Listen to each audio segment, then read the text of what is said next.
When I was a 5th grader, I heard of a show that was coming. A show that would have the hilarious Jack the Center from All That starring as a main character. A show on Nickelodeon that before millions knew it was going to be one of the most enticing and euphoric experiences in a long while. I was there for the 2-episode premiere on February 21st, 2005, and I really liked the show. It had great animation, comedy, and pretty good action. I watched all the way up towards the end of the 2nd season when I was in 6th grade. But somewhere along the line, I just stopped. To this very day, I don't really know why, but I did. Years passed and I matured mentally. I've gone into many other series and I looked back at Avatar for some reason, not liking it. Hating it even. This was when I got into popular anime series like Naruto and Death Note. So in a weird way, my view on Avatar was warped into thinking that it was just an anime ripoff. Time passed from then, and I came across a movie review of the last Airbender movie by the Nostalgia Critic.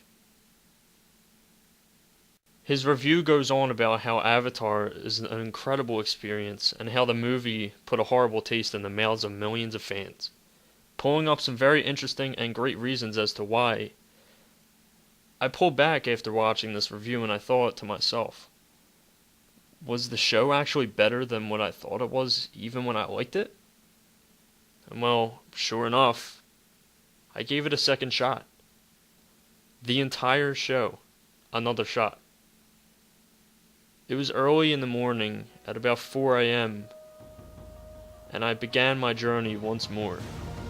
And this time, I was going to finish it. I finished the show online within a week after I restarted it. I analyzed this show as much as I possibly could.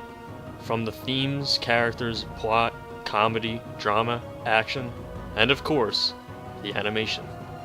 And with all that said and done, what did I think about it? Well, I'll show you, since it has been almost 2 years since I rewatched it. Are you ready? Here it is. Here's my answer.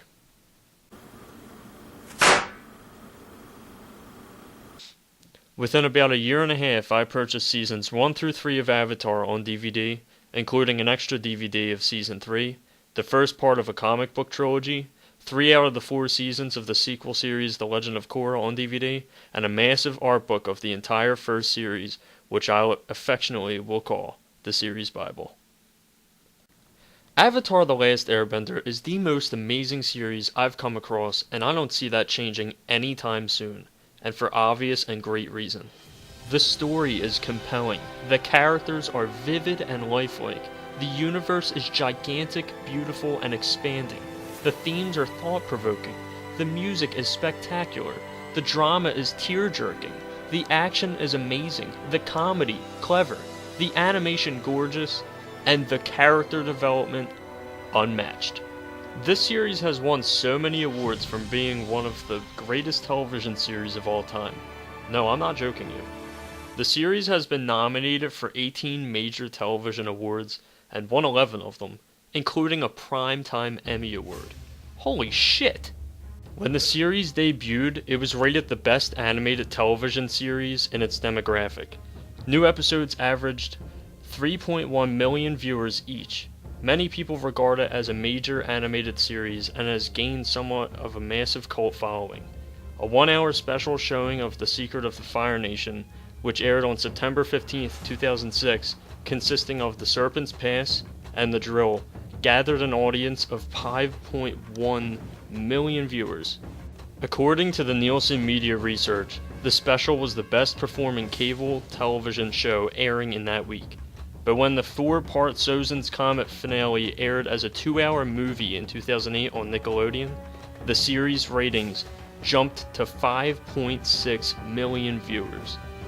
With everything that is so great about the series, my favorite thing about it all are its characters and the development that they go through. Sokka, a non-bender who tries to become an important part of his group, becomes an excellent strategist and solidifies himself as an integral part of the team. Katara, the overly caring sister to Sokka, who lost her mother when she was little, becomes more empowered in her decision to let go of her feelings of vengeance against her mother's killer, and becomes a vital asset as a pretty damn good waterbender and a healer. Toph, a little blind earthbender who was constantly coddled by her parents to the point where she became too independent, finally realizes that help from other people can be a great blessing. Oh, and did I mention that she's a beast in combat and expanded the possibilities of what earthbenders are capable of doing by fucking inventing metal bending? Aang, the main character and a free-spirited monk who ran away from his calling as the Avatar, later to realize that he has a duty to the world, but he can also shape his own destiny as he sees fit.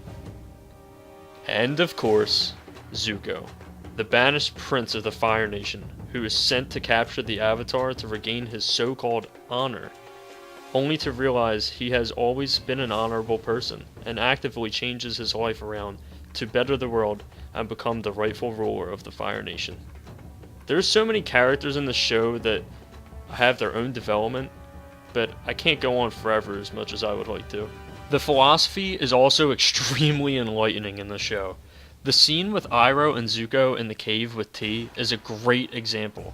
When Zuko asks Iroh if he likes his new teapot, Iroh responds with, "The best tea tastes delicious, whether it comes in a porcelain pot or a tin cup," being a metaphor for how it's not about what's on the outside, rather than the inside. Another example is when Aang and Iroh are walking through a tunnel, and Aang asks if he should have let go of his feelings for Katara in order to master the Avatar state. Iroh says that he is wise to choose happiness and love over power and perfection, and also says, "Life is like this dark tunnel. You may not always see the light at the end of the tunnel, but if you just keep moving, you will come to a better place." Some of my favorite parts of the show are how people with disabilities are powerful and they never let their disability shape them. For instance, Toph is blind, but she is also the most powerful and skilled earthbender in the world. This theme also gets major expansion in the sequel series when a character like Ming Hua, who is an armless waterbender, is quite formidable as well. Avatar also excels at having a colorfully diverse cast of characters. For instance, the Earth Kingdom is based on China, the Air Nation is based off of Tibet, the Fire Nation is Japan, and the people of the Water Tribe are based off of Inuits. The bending styles are also diverse and based off of actual types of Kung Fu in the real world. Airbending is based off of Bagua for its spiral movements. Earthbending is based off of Hungar for its powerful strikes and rigid stance. Firebending is based off of Northern Shaolin because of its fast and ferocious strikes, and waterbending is based off of Tai Chi for its water-like flow and change of motion. Oh, and also, fun fact, Toph's earthbending style is totally different from other earthbenders because her style is based off of Chu Gar, Southern Praying Mantis. It's very appropriate to the Toph character. I practice a very obscure form called Chu Ka, commonly known as Southern Praying Mantis Kung Fu. She was blind, but I don't know how to express in English, but she just won. I think this is a really good system for this blind character because I don't have to look at all. Once I make contact, he goes to move. I'm already there. The amount of effort and detail that went into the show is unbelievable. All of this detail, instead of having typical punches and kicks, just adds a whole new level to the show. Oh, and you know that Earth Kingdom symbol? Yeah, well guess what? It's based off of Tang Dynasty currency.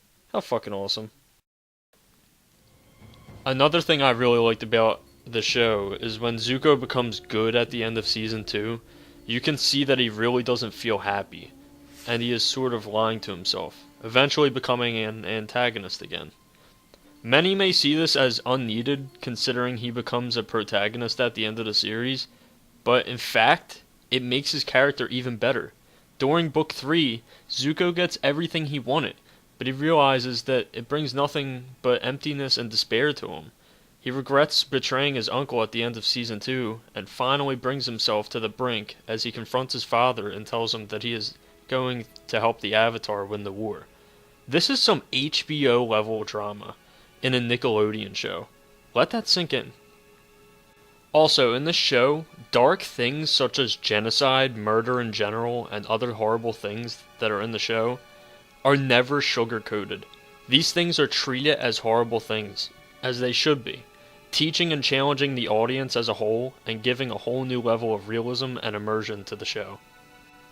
The symbolism is also another really strong point of the show. One of my favorite scenes is when Zuko wakes up from a dream of him seeing himself as Aang.